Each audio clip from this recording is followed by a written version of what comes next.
Thank you. That concludes general questions. Before we move to First Minister's questions, I call the First Minister to make a short statement about tomorrow's weather warning. Presiding Officer, I am very grateful to you for the opportunity to make these remarks to Parliament before First Minister's questions. The Met Office has this morning issued a very rare red weather warning for storm Aowen tomorrow. The warning covers parts of Dumfries and Galloway and of the Scottish borders, all of Strathclyde and Lothian borders, the Forth Valley and southern parts of Fife. The red weather warning is expected to begin at 10 a.m. tomorrow morning and last until 5 p.m. tomorrow evening. A wider amber warning for high winds across the whole country and a yellow warning for snow in some parts also still remain in place. The storm could bring winds of up to 100 miles per hour. The Met Office advice is clear. The potential impacts include danger to life, structural damage to property and transport and power disruptions. So we have to be clear, people should not travel, and Police Scotland will issue a formal Do Not Travel advisory notice shortly. Councils will make decisions today on school closures. The Government, of course, is ready to respond. SCORE, our Resilience and Emergency System, was activated this morning to coordinate help and to support Scotland's frontline responders, including police, fire services and the ambulance service. I will chair a meeting of the Resilience Room shortly after First Minister's questions today, and further advice will be issued to the public. Presiding Officer, red weather warnings like this are very rare. Our message is simple. Please follow the advice from the Met Office and the police. Take this seriously and stay safe. Thank you. The next item of business is First Minister's questions, and at question number 1, I call Russell Finlay. Thank you, Presiding Officer. Scotland's nurses last week issued a desperate and urgent warning about our broken NHS. Patients in extreme pain are stripped of their dignity and left for hours in A&E. Waiting times for life-changing and life-saving operations keep going up. People are unable to get an appointment for a GP or a dentist. Targets are being missed so often they have become largely meaningless. So does John Swinney really still have confidence in his Health Secretary, Neil Gray? First Minister. Yes, I do. The Health Secretary and I are deeply engaged in making sure there is effective leadership in place to support the National Health Service to recover from the implications of COVID some years ago and also the very severe implications of the flu situation that we've had in recent weeks, and we're entirely focused on that challenge. Russell Finlay. Our NHS is in a permanent state of turmoil, but Neil Gray is failing to do his job and refusing to be straight with the public. This week, the Health Secretary admitted that he misled Parliament. After taking taxpayer-funded limos to 9 football matches, he claimed that they were all to discuss government business. But crucially, he said he had all the official notes to prove this. But it turns out that some of the notes don't exist. Neil Gray had just made it up. And this was the second formal apology to the Parliament. Surely, long-suffering patients deserve honest leadership at this time of crisis. First Minister. And that's exactly what patients in Scotland have got, because I will tell it as it is about the National Health Service. It's why the Health Secretary and I spent a large amount of time on Wednesday with a whole range of stakeholders from across the health sector who will be crucial in helping us to support the National Health Service to navigate its way through the challenges that we face because of an ageing population and a significant increase in demand. That's what the Health Secretary and I are focused on, that's what we're doing during this week, and that's what we're doing henceforward. Before I call Mr Finlay again, I would be grateful if members could avoid shouting out in the chamber. Russell Finlay. I think from that answer, the First Minister confirms that he is in a state of denial. He appears to have given a free pass to his distracted Health Secretary, no matter what he does. This afternoon, the planned National Care Service that Neil Gray is supposed to be in charge of will be scrapped without treating a single patient and with tens of millions of pounds down the drain. Neil Gray is giving Humza Yousaf and Michael Matheson a run for their money as the SNP's worst Health Secretary. He misled Parliament, but he didn't come clean straight away. The truth had to be dragged out of him by the Scottish Conservatives. And I have a simple question. When exactly did John Swinney first know that Neil Gray had misled Parliament? First Minister. Presiding Officer, all of these issues have been set out to Parliament. The Health Secretary made a statement to Parliament. Let's hear the First Minister. The Health Secretary came here and raised a point of order on Tuesday when it was clear from the points raised by the Conservative and Labour members that there was an issue in relation to his original statement, and I've dealt with those questions accordingly. What I'd say to Mr Finlay and to members of the public around the country is that they should be assured that their First Minister and their Health Secretary are absolutely focused on delivering the leadership necessary to strengthen and improve the National Health Service and to deliver for patients. That's my commitment to Parliament today. Russell Finlay. That's just textbook John Swinney failing to answer the most simple of questions. If we didn't keep raising this, Neil Gray would never have admitted that he'd misled Parliament over taxpayer-funded limos to the football. This flagrant breach must be investigated by the independent advisor to the Ministerial Code. But John Swinney is standing by Neil Gray just like he backed Michael Matheson and Humza Yousaf.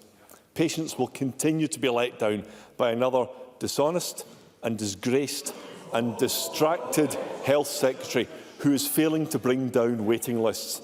In the real world, if people can't do their jobs properly or don't tell the truth, they get the sack. Is it not time for John Swinney to show some leadership by sending Neil Gray in a chauffeur-driven limo, if he likes, to collect his P45? First Minister. I think it's important that we get this into its proper context. The issue that Neil Gray had to address in Parliament on Tuesday revolved around one word that was inserted in his answer. It's one word that was inserted in his answer to Stephen Kerr during his parliamentary statement. And that one word was the word all, a three-letter word. In his answer to... Let's hear the First Minister. In his answer to Neil Bibby and in his original parliamentary statement, there was no issue about the language used by Neil Gray. In one answer, Neil Gray used one word that he shouldn't have used, the word all. Now, First Minister, if I may, I'd be grateful if those of us who are privileged to sit in this chamber could treat one another with courtesy and respect. First Minister. So, Presiding Officer, on the basis of that fact, I judge that Neil Gray, in taking the action that he has taken, has acted entirely appropriately in his responsibilities to Parliament and in accordance with the Ministerial Code. Now, of course, it is up to the independent advisers that I have appointed to take a different view to the one that I have taken. And I will be inviting my independent advisers to consider the view that I have taken, and it will be free to them to take that decision. That's why I have strengthened the Ministerial Code. It's why I've strengthened the independent advisers and why I've appointed 3 individuals of eminent reputations to make sure that they can scrutinise these questions. But fundamentally, what matters to the people of Scotland today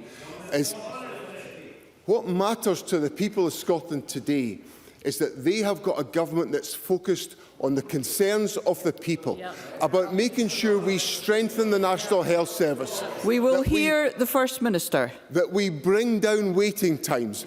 That's what is the focus of the First Minister and the Health Secretary. The Conservatives don't care about that, but I certainly do. Question number 2, Anna Sarwar. Thank you, Presiding Officer. Our NHS and social care system is in permanent crisis under the SNP. And we know that one route to solving this crisis lies with tackling delayed discharge. That's where a patient is medically cleared to go home but can't, often due to a lack of a care package. In the words of Dr. Ian Kennedy of the BMA, the key to unlocking the front door of our hospitals lies at the back door. But under the SNP, delayed discharge has soared. On Monday, I raised the case of Avon, a 68-year-old grandmother living with MS from Auchterarder. Despite being medically cleared to go home, Yvonne had to spend an extra 2 months in hospital waiting for a care package. In desperation, Yvonne took to wearing a T-shirt that said, "Can I go home now?" and bed blocker. How have John Swinney and Neil Gray allowed this to get so bad? First Minister. So the issues around delayed discharge are complex because they essentially rely upon the strength and the capacity of the social care system in Scotland. And that's the key question that the Government is addressing in the steps that we're taking to ensure that the health service and the care system meets the needs of the public in Scotland. So one of the steps that we're taking to try to make that a better position, because I accept that the situation that Mr Sarwar has put to me is not acceptable. We're putting in place a record funding settlement for the health service, which will strengthen social care, and we're also delivering a real terms increase in the local authority budgets to make sure that local authorities are able to contribute more to health and social care partnerships to make sure that more social care places are available at local level. That's the practical and tangible action the Government is taking to address this situation.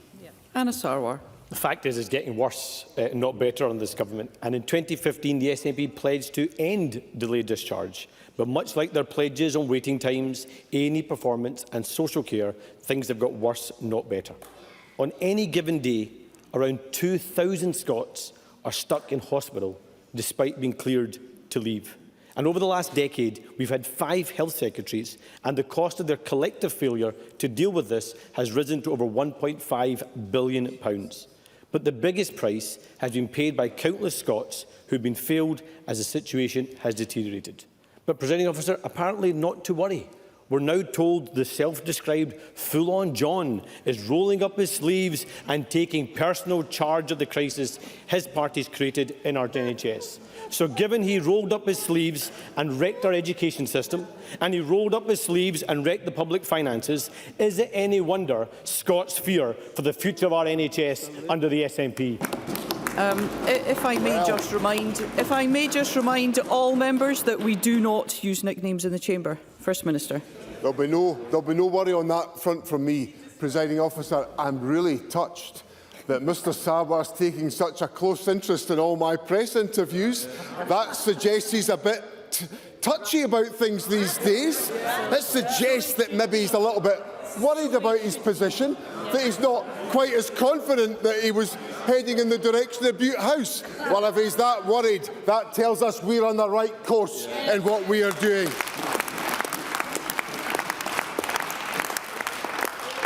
Over the course of the last few weeks and months, a number of important steps have been taken by the Government to strengthen the availability of social care in our country.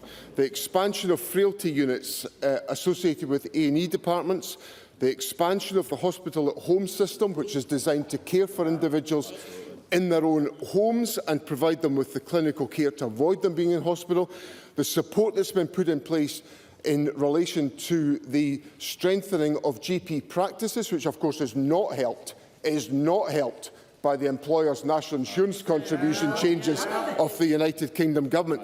These are all some of the steps that we are taking, and of course there's a big decision coming up for the Parliament in the next few weeks, and that's about the budget. Because the budget delivers a record financial settlement for the health service, and the budget delivers an increase, a real terms increase for local authority funding to support the social care system. The big question is, will Labour support the Government and our investment in the social care system? Anna Sarwar. Presiding Officer, with that answer, I think it's clear that John Swinney won't be joining Nicola Sturgeon at the Glasgow Comedy Festival. But come May 2026, he will be joining her as an ex-First Minister of this country. Because the SNP's record on the NHS is one of abject failure. Our NHS and care system is in permanent crisis, and we have a health secretary that no one has confidence in. He should be sacked for mismanaging our NHS, not just misleading this Parliament. Because right now, on their watch, over 863,000 Scots are stuck on an NHS waiting list. Over 100,000 of them waiting over a year to be seen.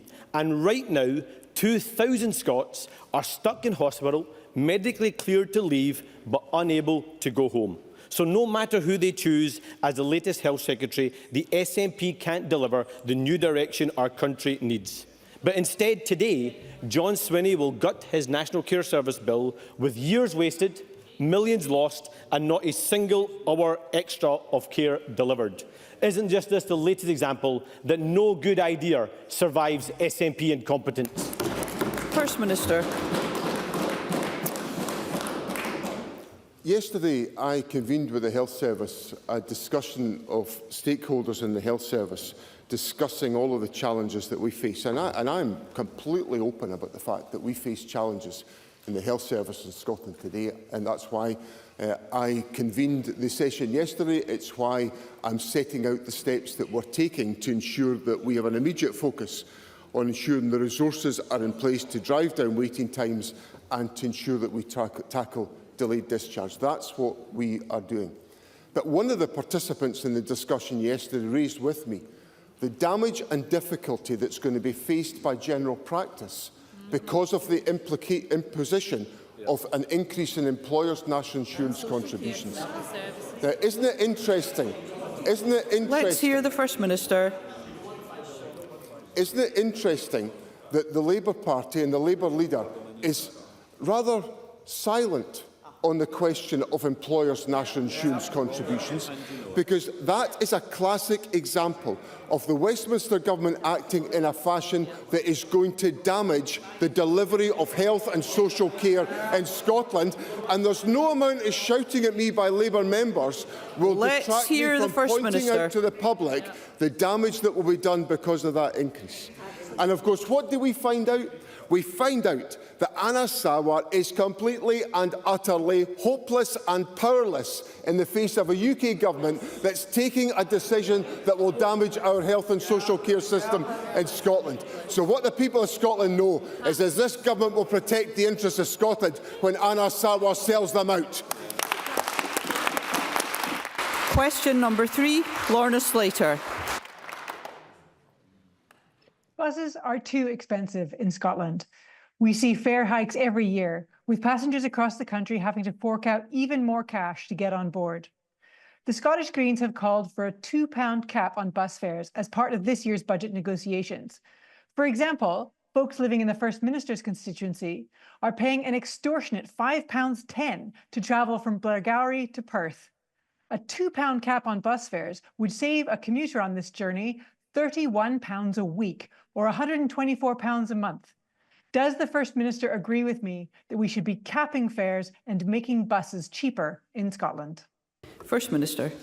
Presiding Officer, I understand the logic and the point that Lorna Slater makes, because we want to make sure that public transport is affordable for individuals. We took, in our period when we were working in government with the Scottish Green Party, the step to introduce the under-22s concessionary travel system, which has been a huge benefit, and it benefits many of my constituents. It will benefit many of Lorna Slater's constituents as well. So the argument for ensuring that we deliver public transport that is as low cost as is possible is an aspiration the government shares, and obviously I'm aware that these proposals have been advanced by the Scottish Green Party, and I give Lorna Slater the assurance that they will be considered seriously by the Scottish Government. Lorna Slater. Cheaper bus tickets are the right thing for people and planet. It would help people save money and to leave the car at home. It would open up new opportunities. Already, thanks to the introduction of free bus travel for everyone under 22, secured by the Scottish Greens, young people across Scotland have made over 150 million free bus journeys. We need to go further to deliver a truly affordable, reliable, and accessible bus network all across Scotland. We need to reverse the damage of privatisation, protect essential routes, and build publicly owned services that deliver for all passengers. What more is the Scottish Government doing to cut the cost of buses and to support workers and commuters? First Minister. There's a number of steps that we're taking, some of which involve investing in the bus fleet, and we are trying to lower the carbon footprint of the bus fleet by the investments that the Transport Secretary is taking forward. We're obviously very pleased with how the under-22s concessionary travel system is operated, because it's provided social mobility and opportunity to young people across the country and made a real difference to their lives. I understand the proposals put forward by the Green Party, and I understand the benefit that would arise out of being able to implement those proposals. They were not included in the Government's budget in December, but I give Lorna Slater the assurance that these proposals will be considered seriously by the Government as we take forward our budget preparations. Thank you. Question number 4, Christine Graham. Thank you very much, Presiding Officer. To ask the First Minister, in light of the inauguration of Donald Trump as US President and the reported prospect of import tariffs, what sectors of Scottish business it anticipates may be most affected? First Minister. President Officer, I'm alert to the dangers of tariffs and the damage they can cause, and we are closely engaged in the fact that President Trump has asked the US Secretary for Commerce to investigate the US's annual trade deficit and its economic and security implications. It's important to note that no new tariffs have been established, but we do not believe tariffs are the answer, and we would urge all parties with an interest in the export of Scottish goods to come together and work towards mutually beneficial resolutions. Christine Graham. I thank the First Minister for his answer, and of course he has to be constrained and diplomatic and work in the interests of Scottish business. I understand that. I'm not so constrained and find Donald Trump to be personally creepy and his policies wrecking not just the world economy but the Scottish economy potentially. Does the First Minister recall that in 2019, phase 1 of Trumponomics, he used tariffs against the EU impacting on Scotland with a 25% tariff on each bottle of malt whisky, and that cost the industry in just 18 months 600 million. So what damage does the First Minister worry would be brought to the whisky industry and others if tariffs were to continue or to be reimposed? First Minister. I think it would be a brave individual that suggested that Christine Graham should be diplomatic on any day of the week, and I certainly don't intend to go into that particular abyss. But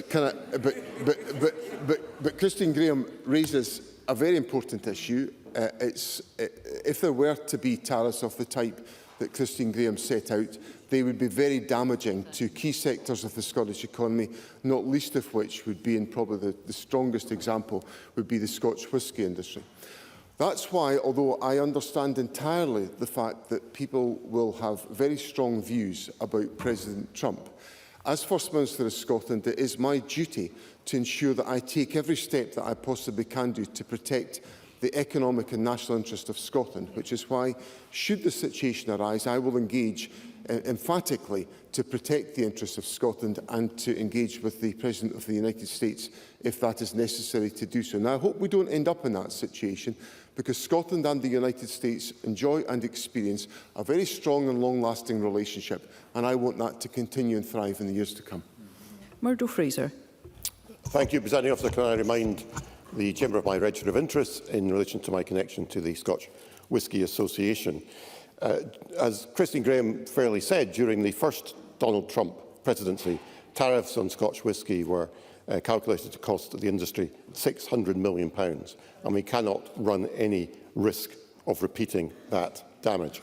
So would the First Minister agree that all politicians here should recognise the need in the interests of our economy to work constructively with a US regime, whatever our view on Donald Trump? And in the words of the new President of the Scottish Chambers of Commerce, some need to hod their wheesht when it comes to criticising the President. First Minister. Well, if Murdo Fraser will forgive me, I'll just be accountable for my own conduct and my contribution. And what people can be assured about is that this First Minister will be focused on the issues that matter to the people of Scotland. We've talked about the National Health Service already in this section, and the issue of the NHS matters to me. The Scottish economy and its prospects, the prospect for the Scotch whisky industry, all matter to me into the bargain, and I will take forward my responsibilities to make sure Scotland's economic interests are protected, and should that come from engagement and dialogue with the President of the United States. Notwithstanding people's views about the President, I will do exactly that, because it's my duty to do so as First Minister. Thank you. Question number 5, Megan Gallagher. Thank you, Presiding Officer. To ask the First Minister what steps the Scottish Government is taking to address concerns regarding waiting times in A&E departments following the reports of a mother having to wait 50 hours for medical care at University Hospital Wishaw. First Minister. President Officer, I apologise for the long wait experienced by the patient referred to by Megan Gallagher and to anyone whose experience of the NHS has fallen short. Services have been under exceptional pressure due to a number of issues, including a rise in winter illness, as I recounted to Parliament last week. On Monday, along with the Health Secretary, I held a further meeting with health boards, the Scottish Ambulance Service, NHS 24 and Public Health Scotland to assess pressures and to discuss ongoing work to minimise delays. As part of this, we will build on the good work underway in many boards to ensure that every core A&E department has a frailty unit which has been shown to shorten length of stay and improve outcomes for patients. Megan Gallagher. I genuinely did not believe I would leave that hospital. I spoke with Lynn Nelson this morning, who told me of her ordeal when she arrived at Wishaw General Hospital in my region. She told me the hospital was like a war zone and had no access to basic facilities such as a toilet or medication for pain relief. It's not the nurses, it's not the doctors, it's the system that's fundamentally broken. Lynn is grateful to all NHS staff who helped her, especially those on the ward who she says gave outstanding care. Lynn is yet to receive an apology from the Health Secretary for the disgraceful mismanagement of our NHS. She doesn't want anyone else to endure what she did. So will the First Minister write to Lynn to apologise for having to wait 50 hours for medical care at Wishaw General Hospital? And will the First Minister finally admit the system is broken and install a Health Secretary who is fully focused on fixing our NHS? First Minister. President Officer, if Megan Gallagher will provide me with the address of her constituent, I will happily write to convey the apology that I've put on the official report in Parliament today, because I think it is unacceptable. But I've also explained to Parliament the enormous pressures that the Health Service is enduring because of the significant upsurge in winter flu cases that we've experienced in recent weeks. Now, the situation that was reported to me and the Health Secretary on Monday is an improved situation. There is less intensity of pressure. That should not be confused for there is no pressure, because there remains significant pressure on the National Health Service. But the Health Secretary and I are entirely focused on making sure that we address these issues, and we will continue to do so, because it's essential that we focus on what matters to the people of Scotland, and that's about improving the health service, and that's what we're committed to doing. Jackie Bailey. Every week the First Minister says sorry, and every week it gets worse. A&E departments across Scotland continue to be in chaos, with over 173,000 patients waiting over 8 hours to be seen in A&E last year. The First Minister hosted an NHS crisis meeting yesterday in Bute House. He's already sidelined the Health Secretary, and he's finally waking up to the years of SNP failure. But of course, he was at the heart of the SNP government for 17 of those 18 years. The First Minister is keen to tell us about the importance of staff, and on that we can agree. They are working flat out to keep patients safe, and there is no solution to this crisis that does not involve NHS staff. So can I ask the First Minister to explain why Unison and other trade unions, which represent the majority of NHS staff, were not invited to his meeting yesterday? Do they not matter?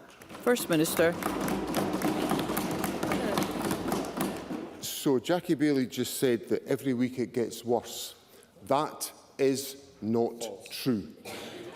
That is not true. So look, listen. I'm getting lectured about the importance of accuracy in what we all say to Parliament, so Jackie Bailey better listen to what I'm going to say to her about her statement.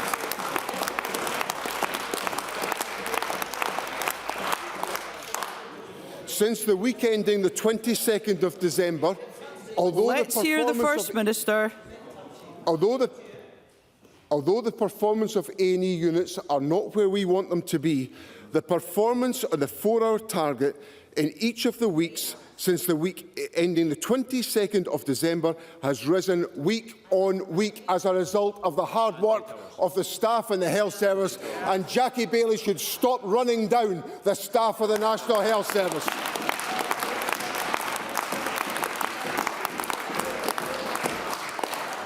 And for her information, over 1 million patients have been treated in Scotland in the last year within the 4-hour target, and that's because our staff deliver on our behalf, and we're very proud of them into the bargain. And I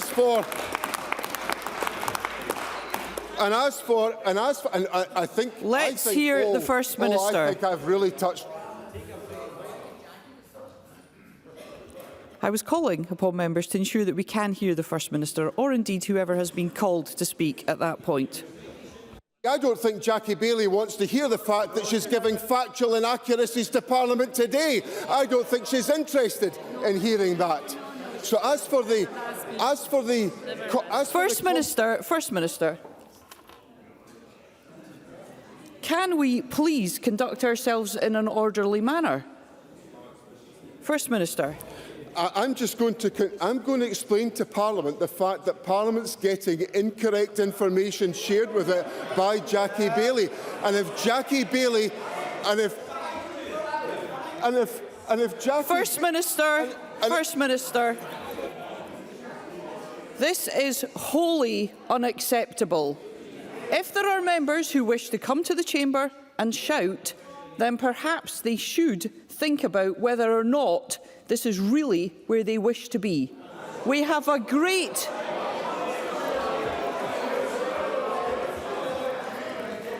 If members wish to remain in this chamber, then it is essential that they conduct themselves in a courteous and respectful manner, and that includes respecting the authority of the Chair. First Minister. So, on Wednesday, I had a roundtable discussion with the Health Secretary with a whole range of health stakeholders, some of whom represented employees directly in the National Health Service. Yep. So the authors of the survey that Mr Sarwar cited to me last week, the Royal College of Nursing, were represented around the table last week. So it's important that I heard directly from those representing some of the workforce. But that's not the last discussion we're going to have in Butte House about the National Health Service, which we made clear earlier on in the week. If Jackie Baillie had been paying as much attention to my press output as Anna Sarwar had, she would have heard that there'll be more round tables in Butte House, and I'll be delighted. And I'll be delighted. And I'll be delighted for Unison and the GMB and other unions to participate. I suspect they'll make a more constructive contribution than Jackie Baillie ever will. Question number 6. Pauline McNeill. To ask the First Minister whether the Scottish Government plans to make creating sexually explicit deep fake images and videos a crime. First Minister. President Officer, I recognise the significant harm that can be caused by such images, especially to women who are often the victims. The publication, distribution or sharing of sexually explicit deepfake images or videos without consent can currently be prosecuted using the offence concerning disclosure of intimate images. However, the development of artificial intelligence means creating such images is easier than ever, and a growing problem which we take very seriously. Therefore, we are carefully considering whether specific legislation is required to provide greater protection to those at risk of image-based abuse. This work includes giving consideration to UK Government plans to criminalise the creation of deepfake images extending to Scotland. This would require legislative consent, and we are open to working with the UK Government on this question. Pauline McNeill. Deepfake abuse has been described as a new frontier of violence against women. The proliferation of sexually explicit deepfake images has grown at an alarming rate, causing devastating harm to victims. My Choice, a campaign group that tackles image abuse, found that 99% of deepfake images were of women and girls. And one of the most unsettling features of this abuse is this often people known to the victim who are creating these images and sharing them. Teenage girls have found that their classmates are using apps to transform their social media posts into nudes before sharing them. I've raised this question before, so I am pleased with the First Minister's answer. Does he agree that there is an urgency now to close any loopholes in the law in Scotland by working with the UK Government who are doing the same? Because, as said, it's the sharing of images that is illegal, and we need to close that gap. Does the First Minister agree that we as a Parliament and you as a Government need to send a clear message that this type of abuse is part of the campaign to eradicate violence against women and girls? First Minister.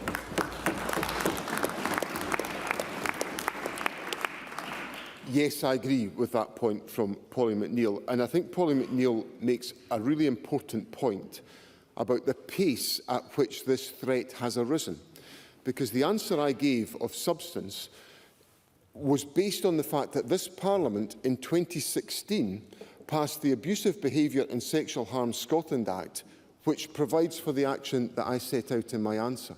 But we are just 8 years later, and the situation that Polly McNeill puts to me 9 years later demonstrates the pace at which all of this is happening in terms of the rollout of technology. Now, the United Kingdom Government has said they intend to bring forward amendments to the Data Use and Access Bill, which will criminalise those who, and I quote, create artificial images either for sexual gratification or to cause alarm, distress or humiliation. Now, there is perhaps an opportunity to move at pace because of what the United Kingdom Government has done and because they have a legislative vehicle available for us to essentially utilise legislative consent to make urgent progress on that question. And I give Polly McNeill the assurance that the Government will engage constructively with the UK Government and with urgency to make sure that's the case. Thank you. We move to general and constituency supplementaries, and I call Emma Harper. Thank you, Presiding Officer. Does the First Minister share my concern at the news that the owners of the uniquely Dumfries and Galloway brand Cream of Galloway ice cream, Brymore, are planning to move the manufacturing of the brand from Galloway to North Yorkshire? There is a huge letdown for the local people, and it will be of considerable concern to my constituents. And can he provide an assurance that the Scottish Government PACES will support anyone who has a job lost? First Minister. So I do regret this decision, and obviously the Government will use its agencies to support any individual that's affected. We will also engage with the company to see if there is any way in which we can ensure the continuation of production within the Dumfries and Galloway area, given the importance of the authenticity of the source of production of important products of this type. Oliver Mundell. Thank you, Presiding Officer. It's been reported that the Penneys site, the former Penneys site in Annan, has been broken into 12 times in the last year, and the factory has been ransacked.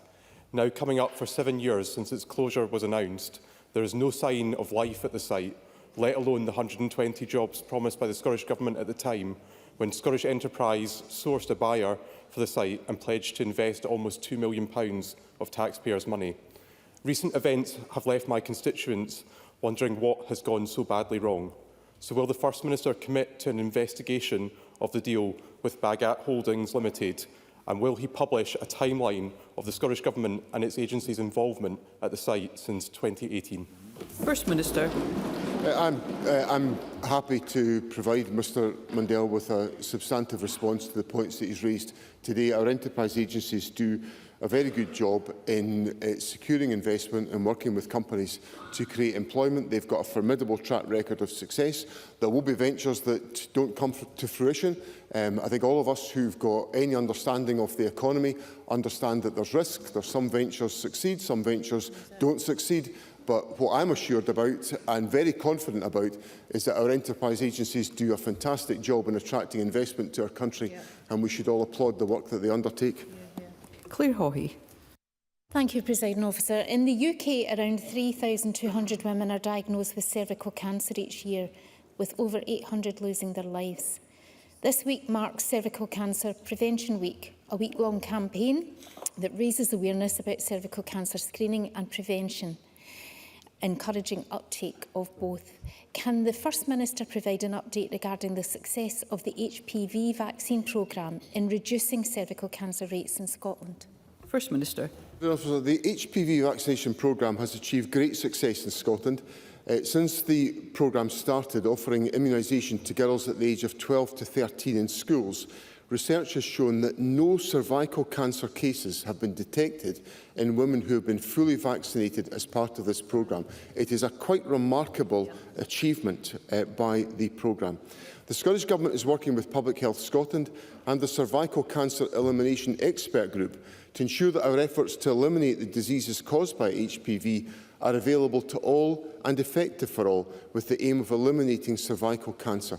This year's vaccination programme is currently underway, and I would strongly encourage parents to give their consent and ensure that young people receive the protection offered by the vaccine. Rhoda Grant, who's joining us remotely.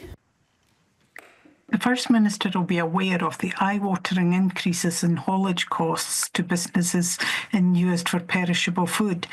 In some cases, prices have increased by 120%, stopping some food supplies within the islands. Press reports state that DFDS has already engaged with the Scottish Government about this. So can I ask the First Minister, what is the outcome of that engagement? Will he act to protect consumers in Uist? And will he now stop the 10% ferry fare increase to the islands? First Minister.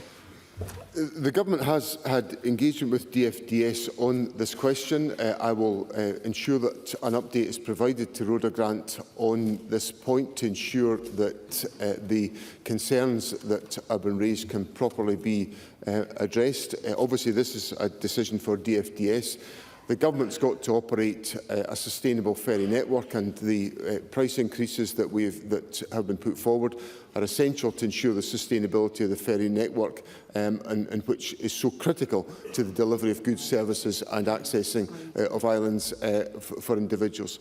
Of course, there are many ferry journeys today that are lots of ferry journeys that are benefiting from road equivalent tariff, which was only brought in by this Scottish Government, which has meant that the cost of travel to our islands is so formidably lower than it would have been had we left it to the neglect of the Labour Party when they didn't introduce road equivalent tariff before this Government came to office. Jeremy Balfour. Thank you, President Officer. The First Minister might be aware that BYN Mellon have announced the closure of its Edinburgh office, signalling the loss of around 400 jobs for the Lothian region.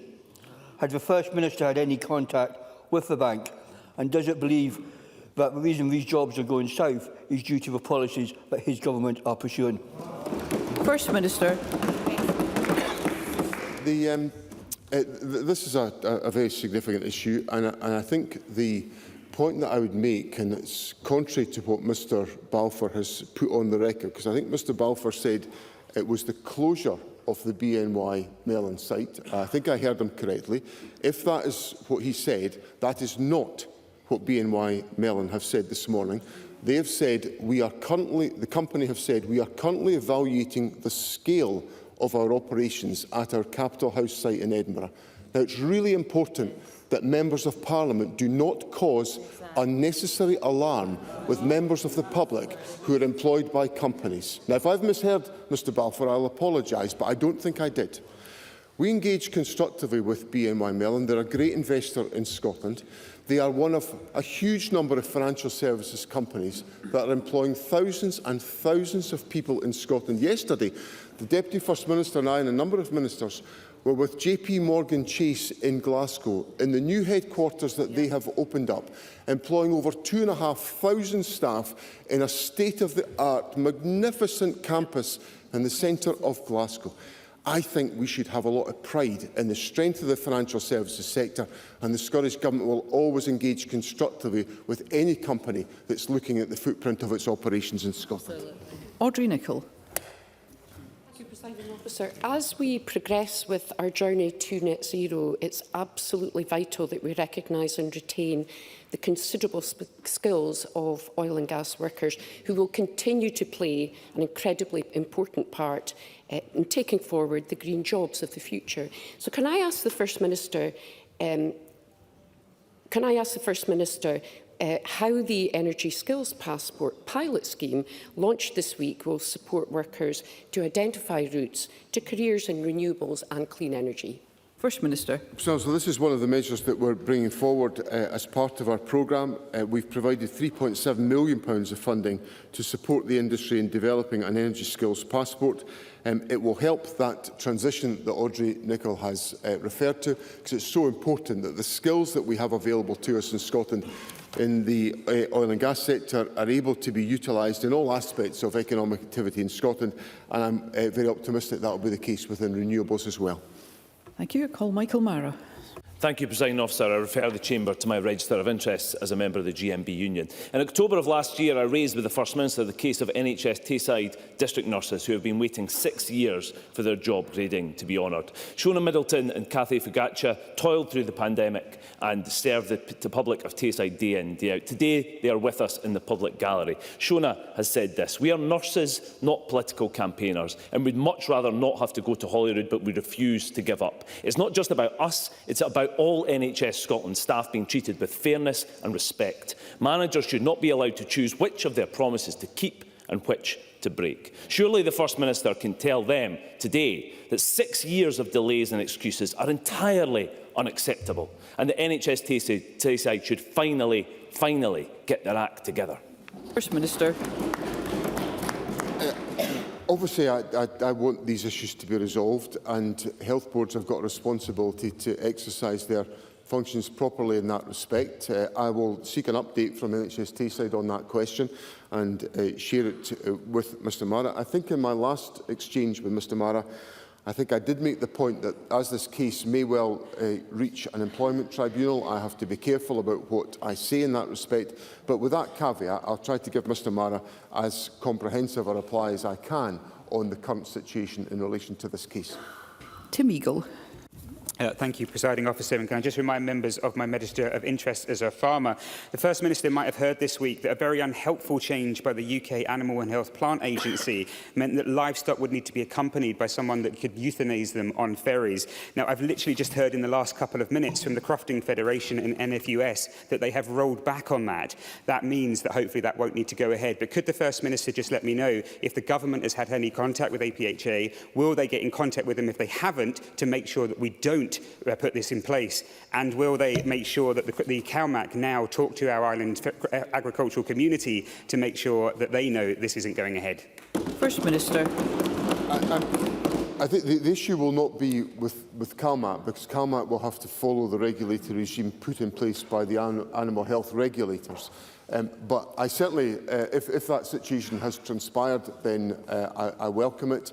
I obviously want to make sure I'm very familiar with the strength of the agricultural community in our island communities. Indeed, Mr Fairley and I were involved in discussions on Monday with the agricultural community in the Highland-Perthshire area, and we had representatives from Orkney who had travelled down to take part in that one of the other round tables that I was involved in this week. So I want to make sure that we can support our island agricultural communities. I'll explore whether there's any further advice that we need to make available, but if the situation that Mr Eagle has put to me has arisen, then I'm pleased to welcome that. That concludes First Minister's questions. The next item of business is a member's business debate in the name of Michelle Thompson, and there'll now be a short suspension to allow those leaving the chamber and gallery to do so.